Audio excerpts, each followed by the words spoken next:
ಹಿಂದೂಗಳು ಆಚರಿಸುವ ಪ್ರತಿಯೊಂದು ಆಚರಣೆಯು ಪ್ರಕೃತಿಯಿಂದನೇ ಜೋಡಿರುತ್ತದೆ.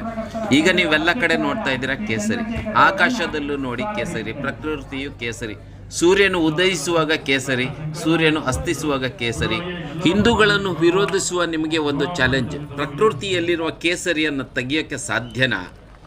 ಧೈರ್ಯವೇ ಕೇಸರಿ, ತ್ಯಾಗವೇ ಕೇಸರಿ, ಬಲಿದಾನದ ಸಂಕೇತವೇ ಕೇಸರಿ, ಎಲ್ಲೆಲ್ಲೂ ಕೇಸರಿ. ನಮ್ಮ ಕೋಲಾರದಲ್ಲಿ ಹಿಂದೂ ಸಮಾಜೋತ್ಸವ ಕಾರ್ಯಕ್ರಮದಲ್ಲಿ ಪಾಲ್ಗೊಂಡಾಗ ನನಗೆ ಆಕಾಶದಲ್ಲಿ ನನ್ನ ಕ್ಯಾಮ್ರಾಗೆ ಸೆರೆಯಾಗಿದ್ದು ಕೇಸರಿ ನೋಡಿ, ರೋಮಾಂಚನವಾಯಿತು. ಪ್ರಕೃತಿಯ ಈ ಬಣ್ಣವನ್ನು ನೋಡಿ ನಾವು ಸುತ್ತಲೂ ಕೇಸರಿ ನೋಡ್ತಾ ಇದ್ದೀವಿ. ಎಡಗಡೆ ಕೇಸರಿ, ಬಲಗಡೆ ಕೇಸರಿ, ಮುಂದ್ಗಡೆ ಕೇಸರಿ, ಎಲ್ಲ ಕೇಸರಿ ಆಚರಣೆ. ಆದರೆ ಪ್ರಕೃತಿಯು ಸಹ ಕೇಸರಿ ಅದರ ಜೊತೆಗೆ ತೋರಿಸಿ ವಿಸ್ಮಯವಾಗಿ ಕಾಣಿಸ್ತಾ ಇದೆ. ಅದ್ಭುತವಾದ ಈ ದೃಶ್ಯವನ್ನ ಯಾರೆಲ್ಲ ನೋಡಿಲ್ವೋ ನೋಡಿ, ಈ ಒಂದು ವಿಸ್ಮಯ ಇದೆ.